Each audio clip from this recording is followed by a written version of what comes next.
It's been a pleasure working alongside these wonderful musicians to prepare this program. While my friends enter the stage, I would like to share some things about the music you're about to hear. Suliko is a Georgian folk song set to 4 of 12 stanzas from Nkosi Sikeela's poem titled Suliko. The Georgian language makes use of diminutives in speech to give the connotation of affection. For example, the title itself is a diminutive suffix, changing the meaning of its root. The root of the word Suliko is suli, translating directly to soul. Adding the suffix iko alters the translation to little soul. Its meaning is the equivalent to the English term of endearment, sweetheart. The poetry explores a person who finds himself in a state of heartbreak upon the passing on of their sweetheart, their Suliko. They go on a journey to find Suliko in the beauty of nature surrounding them, and after spending time searching for their sweetheart in nature's bounty, they hear a whispered voice consoling them. The voice reminds them that though their love may be gone, their soul lives on in the perfection of the rose's bloom, the nightingale's song, the star's shining light, and the sighing breeze. Brent Wells, the arranger, uses a compositional device called text painting in this piece. In text painting, we see the meaning of the text affecting the way in which the music is composed. Wells incorporates sparseness of texture in the verses to represent the lover's grief and longing as they question where to find their Suliko. This is compounded with the silence in the piano accompaniment, representing the wait for answers to their question. Whereto hast thou gone, Suliko? Finally, you will hear what the arranger calls the call motive. It's found in the soprano, alto, and bass vocal lines in the final section of the piece, and is composed with a D flat ascending to an A flat and returning to a D flat, sometimes finishing with slight variation. This motive is the symbolism of the answer from the rose, the nightingale, the star, and the whispered breeze to the lover's question in looking for their sweetheart. Wells's arrangement is a melting pot of styles of Georgian folk song. Many performances of Suliko are done with finger-picked guitar accompaniment. The arranger emulates this within the piano accompaniment, consisting of broken chords. The harmonic structure of the piece is reflective of what you would hear in a Georgian performance of the song. This arrangement diverges from most other arrangements in the lyrical and dramatic setting of the music. While this is different than the usual upbeat nature of the folk song, this style of writing can be found in other Georgian folk song arrangements, such as Es Akvani. This folk song mirrors the pensive and lyrical nature of Wells's arrangement.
The musical landscape of the Renaissance saw a massive overhaul with the publishing of Baldassare Castiglione's The Book of the Courtier.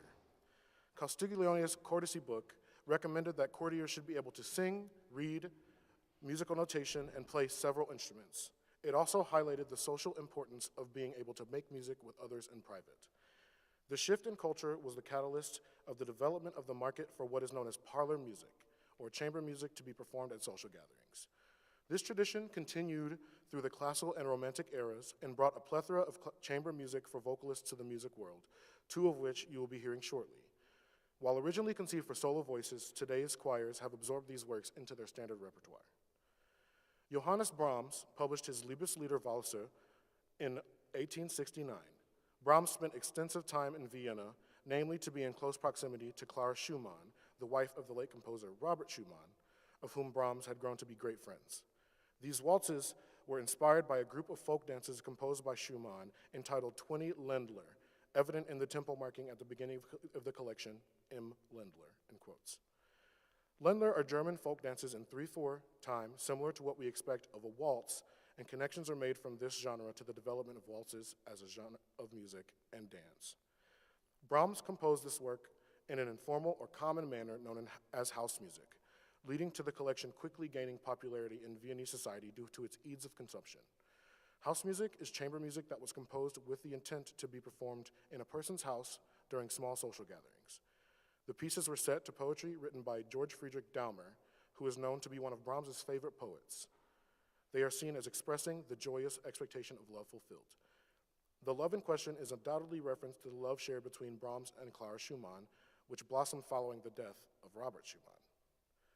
Vocal chamber music during the classical and romantic eras was usually accompanied by an instrument or combination thereof. The selections from the Brahms and Mozart collections you are about to hear exemplify this feature of the genre.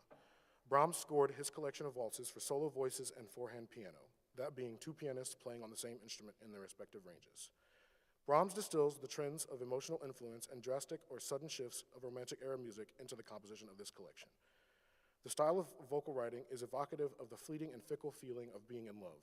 This manifests in the juxtaposition of expository melodic fragments and drawn-out phrase endings that ease to an end before jumping back into the throes of love. Mozart originally scored his collection of nocturnes for solo voices and a trio of basset clarinets and basset horn. Modern performances of Mozart's nocturnes often use the more common B-flat soprano and bass clarinets in place of the original instruments. Since Mozart's composition of this collection, the genre of vocal chamber music has seen an expansion in the types and number of instruments used in collaboration with the voices. In the case of nocturnes, Mozart scores the clarinets doubling the vocal parts while also adding instrumental punctuation, as was popular in the classical era. However, as time has progressed, the role of instruments in vocal chamber music has shifted. We now hear instruments composed with equal participation in how the music unfolds, contrasting the reinforcement trends common in the 18th and 19th centuries. Wolfgang Amadeus Mozart's Sechs Notturni were composed between 1783 and 1789 during some of the busiest and most successful years of his life. Notturno is a term in music to denote the existence of a piece as night music. Notturni or nocturnes are intended to be performed at night and often as house music. There was some controversy upon the publishing of this collection of chamber music for soprano, mezzo-soprano, baritone, and 3 basset horns. Mozart's wife, Constanza, remarked that the vocal parts of the Notturni 1 through 5 were composed by Gottfried von Jacquin. Other scholars argued the works are undoubtedly by Mozart's pen. The text sources for Due Pupille Amabili and Luci Care, Luci Belle cannot be definitively linked to the poet of the other 4 nocturni. The movements also do not match the structure and style of their counterparts. Formal structuring with clear beginnings and endings combined with changes of harmony and tonality form the basis of these differences.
Composing this piece was quite the journey for me.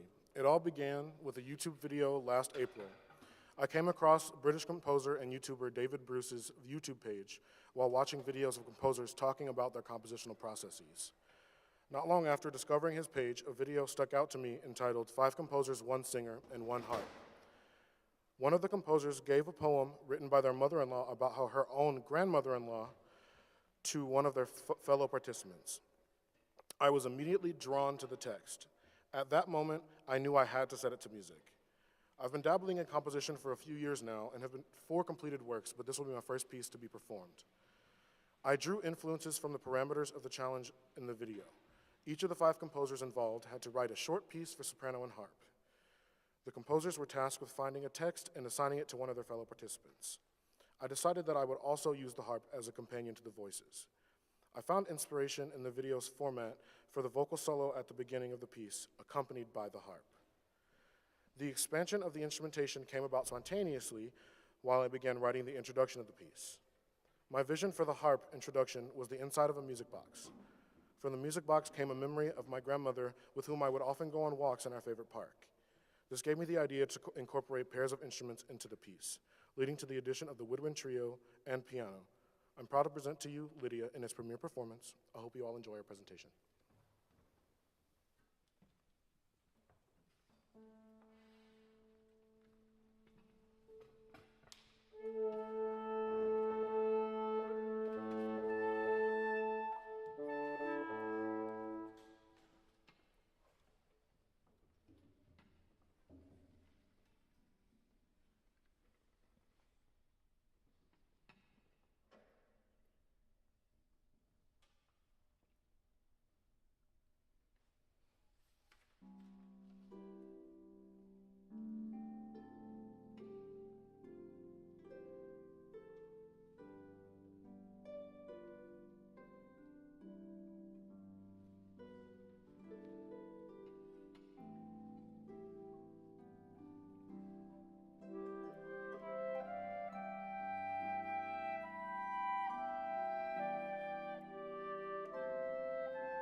Fisheries are the lifeblood of western coastal Sweden.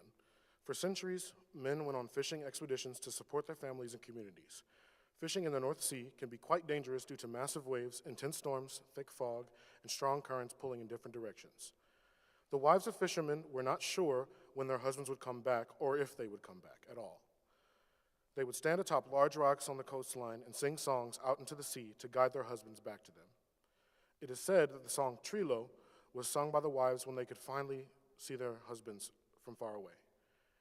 You will hear the initial fifths and the tenor and bass section setting the scene of a gently misty, infinite ocean where the only sound is the foghorns. Bengt Ollen, the composer, also incorporated wind and wave sounds into the soundscape to further immerse the listener. Another major aspect of Swedish culture is herding. Livestock were left to graze freely on the fields attended by dairymaids. The needs of the dairymaids led to the development of functional music. The dairymaids used herding calls to communicate over large distances. They may consist of either short phrases or long ornamented melodies, varying according to the function and occasion. When analyzing the melodic function and composition of Trilo, the qualities of the herding calls, shorter phrases, segments, and long ornamented melodies are reflected in its melody. The composer includes a section where the melody is sung on short fragments, and the melody itself contains lots of ornamentation as found in Swedish herding calls. This ornamentation can be heard in the grace notes and other fast-moving notes sounding like a short riff on the melody line. Come with us on this journey to the west coast of Sweden to witness the reunion of loved ones.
Elaine Hagenburg is an American composer from Iowa.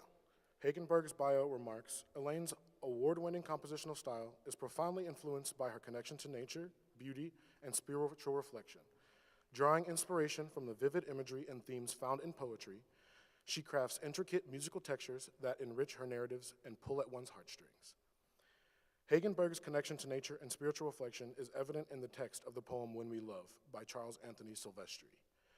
The poem possesses vivid imagery of a forest with birds at work building nests, as well as a direct connection between love manifested and God's kingdom existing on earth. The forest in the poem symbolizes the veil separating earth from heaven. The tree spreads its branches to shade and shelter the thrush. The thrush builds a nest to shield and nurture her babies. The message of the text is the act of spreading love through selfless acts will make the world a better place. It's clear that Hagenburg distilled the imagery she saw in the poetry into the music she penned. As the tree spreads its branches, the bass voices sustain this open fifth, while the melodic voices rise in pitch. This is a tonal manifestation of the physical growth of the forest canopy. When the text discusses shading the gentle thrush, Hagenburg brings the dynamic down and marks the score with the word dolce, meaning sweetly. This, combined with the quieter volume, instills a sense of tenderness, matching the sentiment of the words. The text, "The busy thrush builds her nest," is taken literally, being set to music with much busier texture than anywhere else in the piece. The key center changes for a split second with a cadence in E major, that being the dominant of the home key. This is paired with the text, "Our weary world can be transformed." Hagenburg uses text painting for musical effect, and emphasis of the text is paired with it. Following this, the harmonic texture thickens, splitting the choir into more parts. Together, these three facets symbolize the change in the world due to the selfless actions taken earlier in the piece. Finally, Hagenburg ends the piece with pure sonorities sung at a soft and gentle dynamic. The end of the piece instills a feeling of serenity in the listener, as if the salvation of God's kingdom is finally upon us. When We Love shares some similarities to the piece following it on tonight's program. Hagenburg composes in a fashion using the choir and voice groupings. When We Love pairs sopranos with altos and tenors with basses. This manifests often in the piece through rhythmic variation and groups trading off prominence in the texture. Similarly, in Crucem, tuam, adoramus, Domine, Łukaszewski utilizes the same voice groupings. However, these groupings function differently than in When We Love. Sopranos and altos take a more prominent role singing the melodic lines. The tenors and basses provide a solid foundation, filling the accompanying role. These two pieces are representations of modern trends in choral composition. Emotionally evocative writing and long and sweeping harmonic motion are a couple of these aspects of trends that can be heard. Paweł Łukaszewski is a Polish composer who studied cello performance and composition at the Friedrich Chopin Music Academy in Warsaw, Poland. His compositions have won awards across Europe, such as first prize at the Warsaw Music Academy competition, Orphée d'Or, Prix de Hector Berlioz, and 10 Friedrich Awards from the Polish recording industry, among many more. Łukaszewski is a prolific composer, composing in both instrumental and vocal genres, and there's a definite difference between the compositional styles of his instrumental works compared to his vocal works. His choral music output is reminiscent of the choral tradition of Western Europe, evident in possessing a functional tonal center in his choral music. However, in much of his instrumental and symphonic works, the tonal center is a bit more ambiguous, indicative of atonal trends transitioning into the 21st century. There are a few compositional trademarks you can often find in Łukaszewski's choral works. The choir is often split into two functioning groups, the use of sustained tonal function with superimposed harmonic changes, and the wide usage of cluster chords and non-chord tones are examples that can be found in Crucem, tuam, adoramus, Domine. His use of harmonic clusters and dense harmonic structures is a popular trend in modern choral music. The complexity of the harmonic density varies depending on the composer, but it is a widespread phenomenon. The text of the piece is from a group of 4 antiphons belonging to the liturgy of the Adoratio Crucis, also known as the liturgy of the Adoration of the Cross. The chants originated in the Byzantine Catholic Church and were notated with both the Greek and Latin translations of the text. Łukaszewski does not make use of the original source material for the chant melody. The antiphon, Crucem, tuam, adoramus, Domine, was used as recited text or sung text during the veneration of the cross during Good Friday Mass.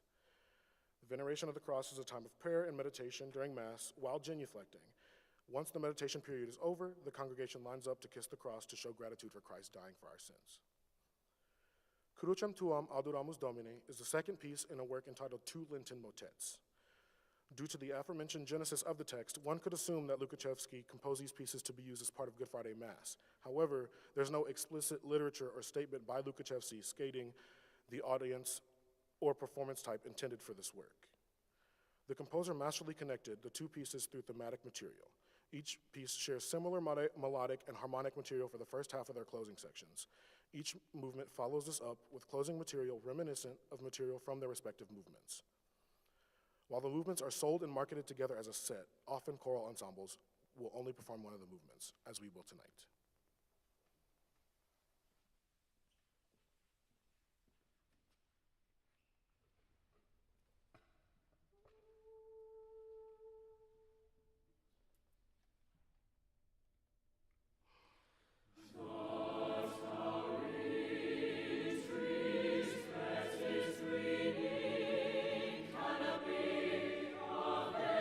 Between the soul and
South Africa has a history marred in controversy.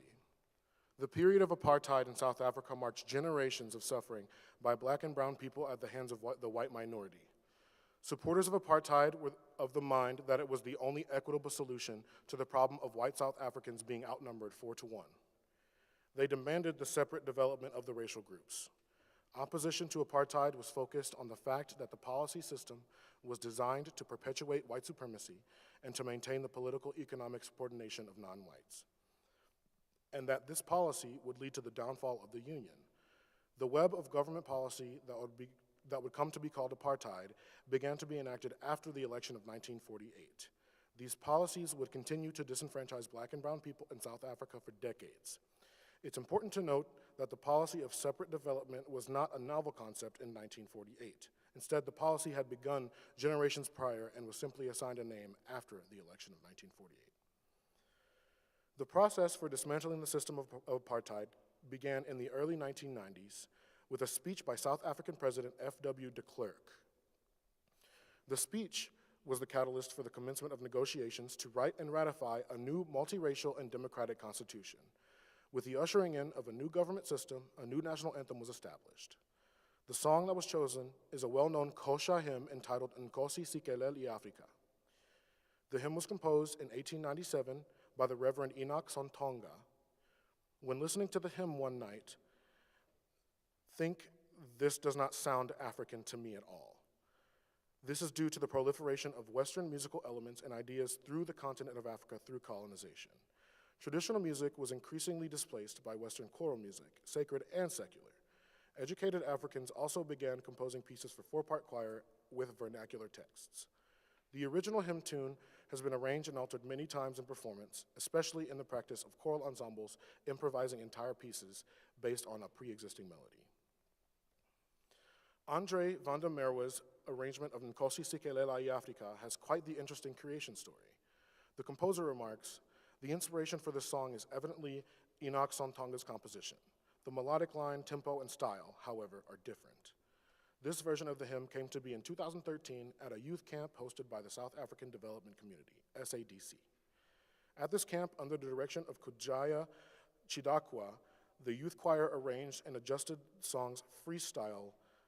Later that year, a student who heard the youth choir sing this version of the hymn brought the song back to her university's choral program. This song was then reconstructed from the memory of Esther Bohosha, the student who originally observed the performance of the hymn. This university's choir was heard performing the piece at one of the school's concerts by Koketso Poho. Poho was a musician himself and adapted the song. This adaptation would then be used by students in the Fees Must Fall protests, leading to the proliferation of this version of Nkosi Sikelela iAfrika. Van der Merwe states, "None of the people above wanted to claim ownership of the song. They felt it belonged to all the young people who had contributed to developing the song." I want to thank you all, again, for joining my collaborators and I for my recital. None of this would be possible without my friends and colleagues you have seen join me on the stage tonight. Thank you all for helping me to turn my dreams into a reality and also allow me to have the first premiere of a piece I've composed. I would like to give an extra special thank you to my collaborative pianist, Helen Griffin. Lord knows I would not have been able to get the choir from beginning to end of this rehearsal process without her by my side throughout it. Last but not least, Dr. Beeken, thank you so much for everything you've given me in my time here at WSU, for the plethora of knowledge you have shared with me, the experiences I've had and gained as a part of this program, and the moments you have given me grace when times were rough, while also holding me to a high standard. I'm eternally grateful to you. I could not have asked for a better mentor for continuing my education. With all that being said, before we perform our closing piece, I hope the message of this program will stick with you. Love, no matter the form, is boundless and can overcome anything.